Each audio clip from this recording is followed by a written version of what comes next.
नमस्कार दोस्तों, एक बार फिर से आप सभी दोस्तों का आपके अपने YouTube चैनल यूएनवीडीवी पर बहुत बहुत स्वागत है। दोस्तों, दिन भर के मुख्य समाचार हैं, बड़ी खबरें हैं, ये फटाफट अंदाज में आगे इसी वीडियो में जानेंगे।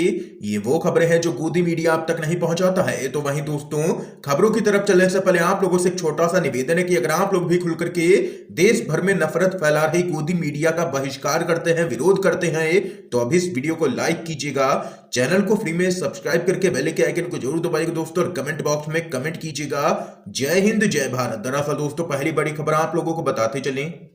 ओवैसी पर हमले के बाद चुनाव आयोग ने लिया है स्वतः संज्ञान, कहा राज्य सरकारें पर्याप्त सुरक्षा मुहैया करवाएं। जी हां दोस्तों, आप लोगों को बताते चलें, निर्वाचन आयोग ने सभी राज्यों के मुख्य सचिवों को निर्देश दिया है कि वह राजनीतिक दलों के सभी स्टार प्रचारकों को चुनाव के दौरान अपने अपने राज्यों में पर्याप्त सुरक्षा मुहैया करवाएं। पश्चिमी उत्तर प्रदेश में गत गुरुवार को एआईएमआईएम के प्रमुख असदुद्दीन ओवैसी की कार पर गोली चलाने की घटना के कुछ दिनों के अंदर ही चुनाव आयोग ने यह कदम उठाया है।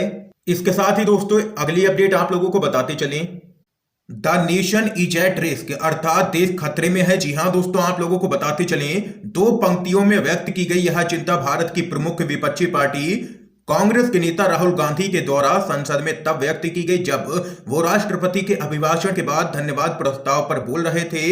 और वहीं आप लोगों को बताते चलें, राहुल गांधी की पहली चिंता यह थी कि राष्ट्रपति महोदय का अभिभाषण जो केंद्र सरकार द्वारा लिखा जाता है उसे शायद कुछ अधिकारियों के द्वारा लिखवाया गया। उनका यह दावा इसलिए भी सच प्रतीत होता है क्योंकि भारत की आज की सबसे बड़ी समस्या बेरोजगारी का उसमें जिक्र तक नहीं था। क्या सरकार के लिए बेरोजगारी मुद्दा ही नहीं है? जबकि वास्तविकता यह है कि भारत ऐतिहासिक बेरोजगारी की मार झेल रहा है। हाल के सीएमआईई के आंकड़े बताते हैं कि भारत में इस समय 8% बेरोजगारी दर है। यह संख्या कितनी डरावनी है ये बात सरकार नहीं बताएगी, लेकिन एक्सपर्ट यह बात बताते हैं। विश्व बैंक के पूर्व मुख्य आर्थिक विशेषज्ञ कौशिक बसु का मानना है कि आज जो भारत में हालात हैं वो 1991 के हालात से भी काफी बदतर हैं। और वहीं राहुल गांधी के संसद के अंदर भाषण के बाद यहां पर भाजपा पूरी तरीके से बौखलाई हुई नजर आ रही है।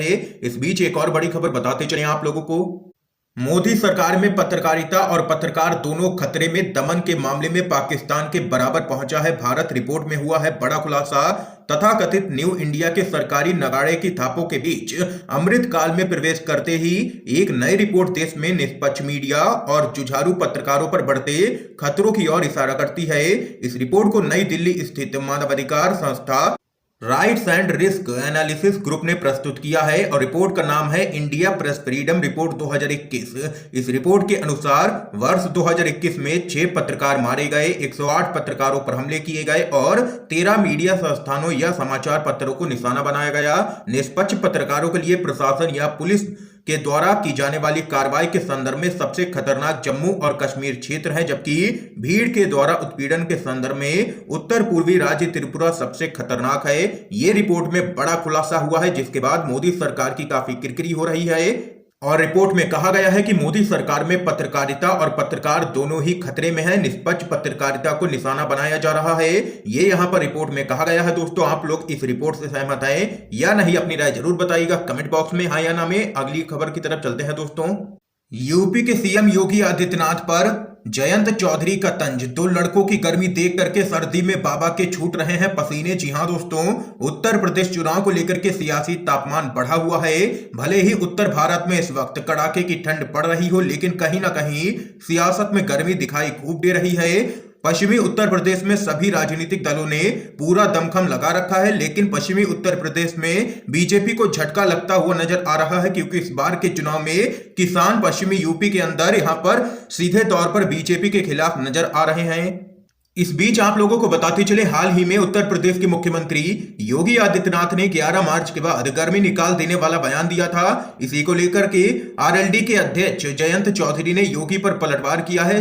जयंत चौधरी ने कहा है कि हमारा खून गर्म है और गर्म ही रहेगा। इसके साथ ही उन्होंने कहा है कि दो लड़कों की गर्मी देख करके सर्दी में ही बाबा के पसीने छूट रहे हैं। ये यहां पर जयंत चौधरी ने तंज कसा है योगी आदित्यनाथ पर। एक और बड़ी खबर आ रही है सामने। कर्नाटक से खबर आ रही है दोस्तों, दिग्गज भाजपा नेता के दावे से मची है खलबली। कहा कांग्रेस में शामिल होने को तैयार हैं कई बीजेपी सरकार के मंत्री। कर्नाटक में सत्तारूढ़ भाजपा वरिष्ठ नेता बसवाना गौड़ा पाटिल यत्नाल के उस बयान से बौखला गई है, जिसमें उन्होंने कहा है कि राज्य में चुनाव की घोषणा के बाद मौजूदा कैबिनेट मंत्री कांग्रेस में शामिल होने को तैयार हैं। कांग्रेस के अध्यक्ष डीके शिवकुमार और विपक्ष के नेता सिद्धारमैया ने यत्नाल के बयानों का समर्थन किया है और कहा है कि वास्तव में वर्तमान मंत्रियों सहित भाजपा के विधायक उनके संपर्क में हैं, जिससे भाजपा का संकट और भी बढ़ गया है। पार्टी मामले को लेकर के संजीदगी से काम कर रही है। बीजेपी के दिग्गज नेता यत्नाल ने कहा है कि कांग्रेस और जेडीएस से आए भाजपा के मंत्री चुनाव के समय भाजपा छोड़ देंगे और कांग्रेस में शामिल हो जाएंगे। यत्नाल ने कहा है कि राज्य के नेता उत्तर प्रदेश के नेता स्वामी प्रसाद मौर्य के नक्शे कदम पर चलेंगे, जो भाजपा कैबिनेट छोड़ करके समाजवादी पार्टी में हाल ही में शामिल हो गए थे।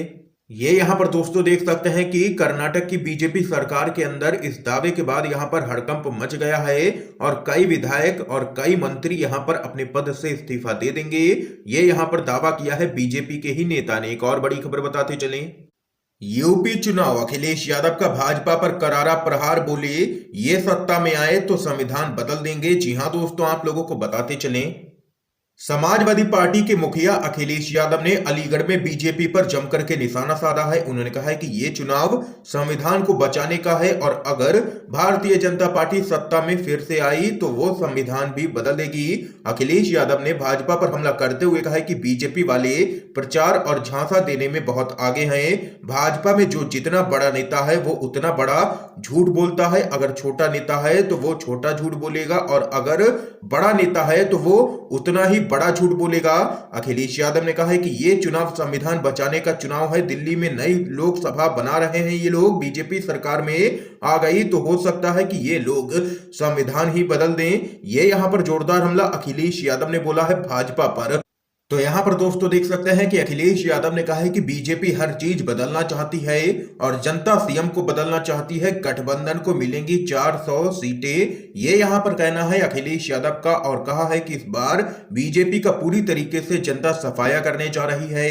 इसके साथ ही एक और बड़ी खबर बताते चलें, कांग्रेस एकजुट, बाहरी लोगों को सत्ता पर काबिज होने से रोकेंगे। जी हां दोस्तों, आप लोगों को बताते चलें, मुख्यमंत्री चरणजीत सिंह चन्नी ने कहा है कि राज्य में कांग्रेस पूरी तरह से एकजुट है तथा उसका एकमात्र उद्देश्य अरविंद केजरीवाल जैसे बाहरी लोगों को सत्ता पर काबिज होने से रोकना है ताकि राज्य को विकास के रास्ते पर आगे ले जाया जा सके।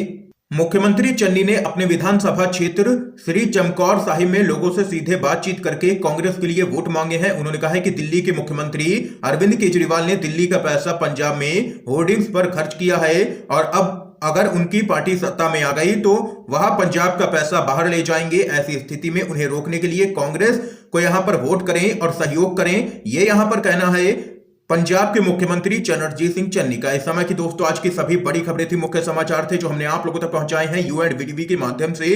अगर आप लोगों को ये वीडियो पसंद आया हो तो इस वीडियो को लाइक कीजिएगा, ज्यादा से ज्यादा इस वीडियो को शेयर कीजिएगा ताकि आप सभी के दोस्त भी मुख्य समाचारों को जान सकें। वीडियो देखने के लिए दोस्तों आप सभी का बहुत बहुत धन्यवाद।